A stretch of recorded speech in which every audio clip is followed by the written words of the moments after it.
ಸ್ನೇಹಿತರೆ ಎಲ್ಲರಿಗೂ ನನ್ನ ಒಂದು ಯೂಟ್ಯೂಬ್ ಚಾನಲ್ಗೆ ಸ್ವಾಗತ. ಸೊ ಈ ಒಂದು ವಿಡಿಯೋದಲ್ಲಿ Karnataka school examination and assessment board ವತಿಯಿಂದಾಗಿ SSLC ಮಾದರಿ ಪ್ರಶ್ನೆ ಪತ್ರಿಕೆಯನ್ನು ಈಗಾಗಲೇ ವೆಬ್ಸೈಟ್ನಲ್ಲಿ ಪ್ರಕಟಣೆಯನ್ನು ಮಾಡಿದ್ದಾರೆ. ಸೊ ಅದನ್ನು ಯಾವ ರೀತಿ ಡೌನ್ಲೋಡ್ ಮಾಡ್ಕೋಬೇಕು ಎಂಬುದರ ಬಗ್ಗೆ ಕಂಪ್ಲೀಟ್ ಆದಂತಹ ಇನ್ಫಾರ್ಮೇಷನನ್ನು ಈ ಒಂದು ವಿಡಿಯೋದಲ್ಲಿ ತಿಳಿಸ್ಕೊಡ್ತೀನಿ. ಸೊ ವಿಡಿಯೋ ಕೂಡ ತಮಗೆ ಯೂಸ್ಫುಲ್ ಆಗುತ್ತೆ. ಸೊ ಆ ಕಾರಣಕ್ಕಾಗಿ ವಿಡಿಯೋನ ಲೈಕ್ ಮಾಡಿ ಸಂಪೂರ್ಣವಾಗಿ ವೀಕ್ಷಣೆ ಮಾಡಿ. ಹಾಗಾದರೆ ಬನ್ನಿ ಸ್ನೇಹಿತರೆ, ಇವತ್ತಿನ ಈ ಒಂದು ವಿಡಿಯೋನ ಪ್ರಾರಂಭಿಸೋಣ. ಓಕೆ ಸ್ನೇಹಿತರೆ, ತಾವು ಸ್ಕ್ರೀನಲ್ಲಿ ನೋಡ್ತಾ ಇರುವ ಹಾಗೆ model question paper for 2022 and 23 SSLC examination. So ತಾವಿಲ್ಲಿ ನೋಡ್ತಾ ಇರ್ಬೋದು, first language, second language, third language, okay ಈ ರೀತಿ ಕೋರ್ ಸಬ್ಜೆಕ್ಟನ್ನು ಒಂದು ಮಾಡೆಲ್ ಕ್ವಶನ್ ಪೇಪರನ್ನು ಬಿಡುಗಡೆ ಮಾಡಿದ್ದಾರೆ. ಸೊ ಅದನ್ನು ಯಾವ ರೀತಿ ಡೌನ್ಲೋಡ್ ಮಾಡ್ಕೋಬೇಕಂತ ಹೇಳಿದರೆ, ಸೊ ಈ ಒಂದು ವೆಬ್ಸೈಟ್ ಲಿಂಕನ್ನು ಕೂಡ ಈ ಒಂದು ವಿಡಿಯೋದ ಡಿಸ್ಕ್ರಿಪ್ಷನ್ ಬಾಕ್ಸ್ನಲ್ಲಿ ಕೂಡ ಹಾಕಿರ್ತೇನೆ. ಅಲ್ಲಿ ತಾವು ಅದನ್ನು ನೇರವಾಗಿ ಈ ಒಂದು ಮಾಡೆಲ್ ಕ್ವಶನ್ ಪೇಪರ್ಗಳನ್ನು ಡೌನ್ಲೋಡ್ ಮಾಡ್ಕೋಬೋದಾಗಿದೆ.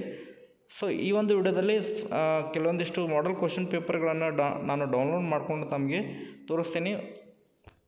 ಸೊ ಸ್ನೇಹಿತರೆ, ಮೊದಲನೇದಾಗಿ ಫಸ್ಟ್ ಲ್ಯಾಂಗ್ವೇಜ್ ಕನ್ನಡ ಕ್ವಶನ್ ಪೇಪರನ್ನು ಡೌನ್ಲೋಡ್ ಮಾಡ್ಕೊಳ್ಳೋಣ. ಸೊ ಅದರ ಮೇಲೆ ಕೆಳಗಡೆ ತಾವು ಕ್ಲಿಕ್ ಮಾಡಿದಾಗ ಫಸ್ಟ್ ಲ್ಯಾಂಗ್ವೇಜ್ ಕನ್ನಡ 01K ಅದರ ಮೇಲೆ ಕ್ಲಿಕ್ ಮಾಡಿದಾಗ, ಸೊ ಅದನ್ನು ಕ್ಲಿಕ್ ಮಾಡಿದಾಗ ಮತ್ತೊಂದು ಪೇಜ್ ಓಪನ್ ಆಗುತ್ತೆ. ತಾವು ಸ್ಕ್ರೀನಲ್ಲಿ ನೋಡ್ತಾ ಇರುವ ಹಾಗೆ ಸೊ ಕ್ವಶನ್ ಪೇಪರ್ ಡೌನ್ಲೋಡ್ ಆಗುತ್ತೆ. ತಾವು ನೋಡ್ತಾ ಇರ್ಬೋದು, ಕರ್ನಾಟಕ ಶಾಲಾ ಪರೀಕ್ಷೆ ಮತ್ತು ಮೌಲ್ಯ ನಿರ್ಣಯ ಮಂಡಳಿ. ಸೊ ಮಂಡಳಿ ಹೆಸರನ್ನು ಕೂಡ ಈಗಾಗಲೇ ಚೇಂಜ್ ಮಾಡಲಾಗಿದೆ, ನಮಗೆಲ್ಲ ಗೊತ್ತಿದೆ. SSLC ಮಾದರಿ ಪ್ರಶ್ನೆ ಪತ್ರಿಕೆ 2022 ಮತ್ತು 23 ಈ ರೀತಿ ಓಪನ್ ಆಗುತ್ತೆ. ಇದು ತಾವು ನೋಡ್ತಾ ಇರ್ಬೋದು. ಸೊ ಪ್ರಶ್ನೆ ಪತ್ರಿಕೆಯಲ್ಲಿ ಏನೆಲ್ಲ ಬದಲಾವಣೆಗಳಾಗಿದ್ದಾವೆ ಅದನ್ನು ತಾವು ಚೆಕ್ ಮಾಡ್ಕೋಬೋದು. ಸೊ ಪ್ರತಿಯೊಂದು ಕ್ವಶನ್ ಪೇಪರನ್ನು ಈ ರೀತಿ ತಾವು ಡೌನ್ಲೋಡ್ ಮಾಡ್ಕೋಬೋದು. ಸೊ ಮತ್ತೊಂದು ಕ್ವಶನ್ ಪೇಪರನ್ನು ನಾನು ತಮಗೆ ಡೌನ್ಲೋಡ್ ಮಾಡಿಕೊಂಡು ಗಣಿತ ಭಾಗದ ಒಂದು ಕ್ವಶನ್ ಪೇಪರನ್ನು ಕೂಡ ಡೌನ್ಲೋಡ್ ಮಾಡಿಕೊಂಡು ತಮಗೆ ಅದನ್ನು ತೋರಿಸ್ತೇನೆ ಸ್ನೇಹಿತರೆ. ಸೊ ಮ್ಯಾಥಮೆಟಿಕ್ಸ್ ಕ್ವಶನ್ ಪೇಪರ್ ಮೇಲೆ ತಾವು ಕ್ಲಿಕ್ ಮಾಡಿದಾಗ so model question paper open ಆಗುತ್ತೆ. ಸೊ ಆ ಮಾಡೆಲ್ ಕ್ವಶನ್ ಪೇಪರನ್ನು ತಾವು ಡೌನ್ಲೋಡ್ ಮಾಡ್ಕೋಬೋದು.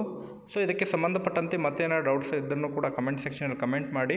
ಸೊ ಈ ಒಂದು ವೆಬ್ಸೈಟ್ ಲಿಂಕನ್ನು ಕೂಡ ಈ ಒಂದು ವಿಡಿಯೋದ ಡಿಸ್ಕ್ರಿಪ್ಷನ್ ಬಾಕ್ಸ್ನಲ್ಲಿ ಹಾಕಿರ್ತೇನೆ, ಅಲ್ಲಿಂದ ತಾವು ನೇರವಾಗಿ ಡೌನ್ಲೋಡ್ ಮಾಡ್ಕೋಬೋದು.